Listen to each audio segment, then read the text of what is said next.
Hey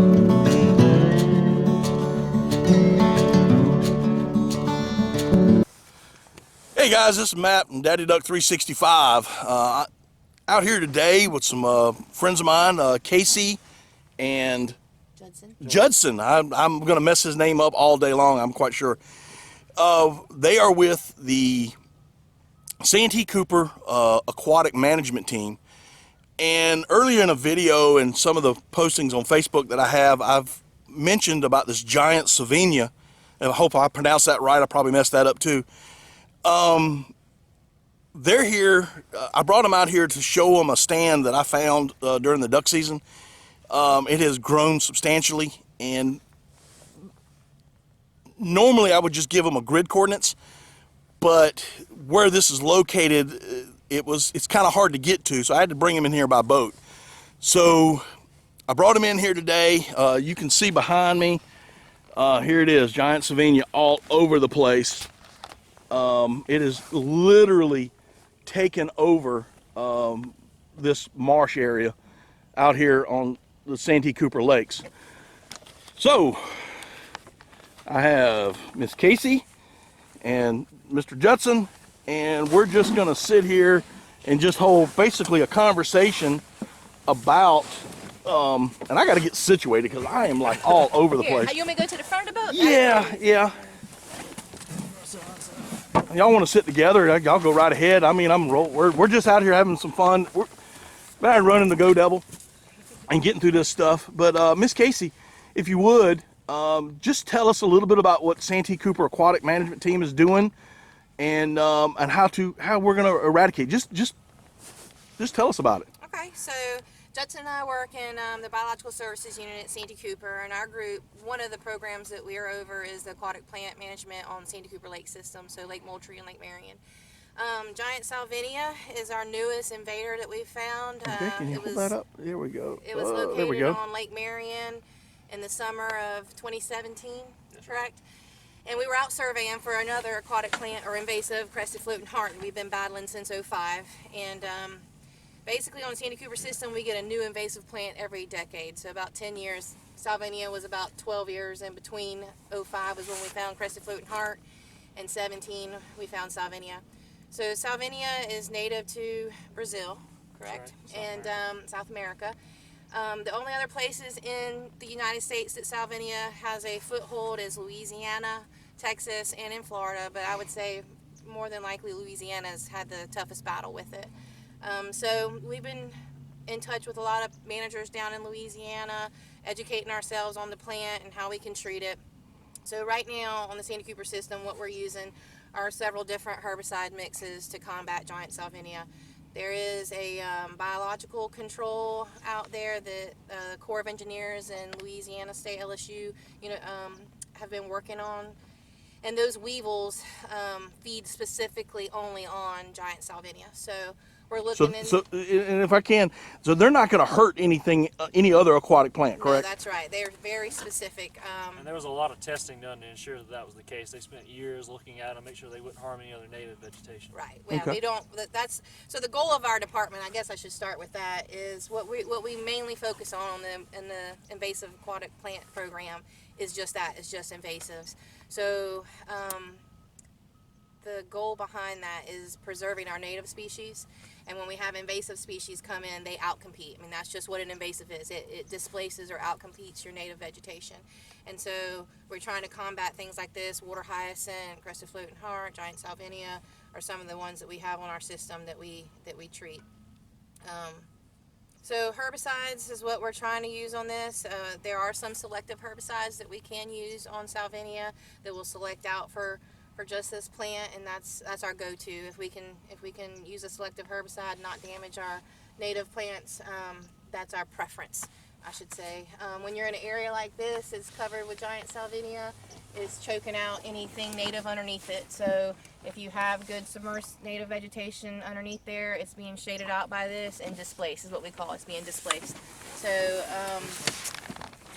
the DO, dissolved oxygen, as well is dropping out in here, so you're not going to have your fish and other organisms that need dissolved oxygen in the water column. It's going to displace those as well. So there's not really much good that comes from giant Salvinia. It doesn't host any other macro or microinvertebrates in it. It's a floating fern, so that's another issue that we come across when we're talking about management strategies, is that this plant can free float anywhere it wants to go. So when we have a lot of inflows on our system, if you're familiar with the Santee Cooper Lake system, we do have a lot of inflows. It's basically a flowing system. So when you get in backwater areas like this, it comes and it goes. It can spread to the next area just by flow. It does reproduce from spores and fragmentation, so boats running through it. The plant can stick, it can hitchhike, stick on the side of a boat hull, go to the next area. You unintentionally launch somewhere, you launch somewhere, unintentionally move that plant across the system or into another reservoir. So what I would say that, warn people to look for it whenever you take your equipment out. If you're hunting, you're fishing, looking in your live wells, in your boat holes, on your equipment, your waders, your dogs, anything that's in the water that basically can come into contact with that. Just check it over real good. It's a good habit to go home, wash it down. Is there anything that we can use on our equipment that will kill it? I mean, because if we take it, you take it to a car wash, so to speak, it's going to get into that system. Yeah, it's going to go into a drain and go through a treatment facility. So what I would do is, if you do, say you get home and you have some on your trailer, you can bag it up. I would let it dehydrate, like stay out in the yard, or on a concrete or somewhere, let it dry out really good, or de-water, and then tie it up in a bag and throw it in the trash and go that way. You can freeze it. We do that at work. Like when we take samples to career days and things like that to show students, we take it back, put it in a baggie, and stick it in our freezer for a few days and let it freeze. That's going to kill it. Then just toss it in a trash can and let it go. Yeah. All right. And just we've been out here for quite a while, and it's been a fun ride, and we've been talking and off and on about things before I turned the camera on. And we mainly was just talking about the giant Salvinia, or GS for short, because I have a hard time pronouncing it. But we also found some good aquatic out here. We found Parrot's feather. Parrot's feather. Yep. I don't see any in this whole. It's already been pushed out by somebody. It's already been pushed out. Yeah. You got some frog spit in here as well. Yeah, so definitely some good species in here that we want to try and keep. But as you can see through here, it's been pushed out. Now further in the back where we were earlier, we saw some milfoil, some parrot feather, and frog spit and other things like that. Other species that are beneficial that we want to keep in an area like this. And you had mentioned earlier, this stuff pushes out everything. It kills all your good aquatics. And what is that going to do to the ecosystem as far as, fish and small fish, big fish? It's going to displace that. So, invasives, when you get to a point like this, really any monoculture. It's just like cutgrass here. So cutgrass is native to this area. But when it forms dense stands like this, it's a monoculture, and so it pushes out. No monoculture is good for an ecosystem. Diversity is the best thing for an ecosystem. Invasives, they do just that. They create monocultures, and so that having that diversity in your ecosystem, from small microinvertebrates all the way up, that's what it builds on. That's how ecosystems work. So keeping that diversity is the main goal whenever you're managing for invasive species. Okay. All right. Something else to keep in mind too is yes, sir. You can only see this on the surface, but this stuff it does have growth stages. So I'd say this is probably tertiary. This is tertiary. It can get a little bit wider, even thicker than this, but it can mat up to 2 to 3 feet thick. So when we're talking about outcompeting other species, you can imagine if you have this 2 feet thick in the water column, there's going to be nothing that can grow and survive underneath it. Including fish and any invertebrates. That's or anything that just kills everything. That's right. Okay.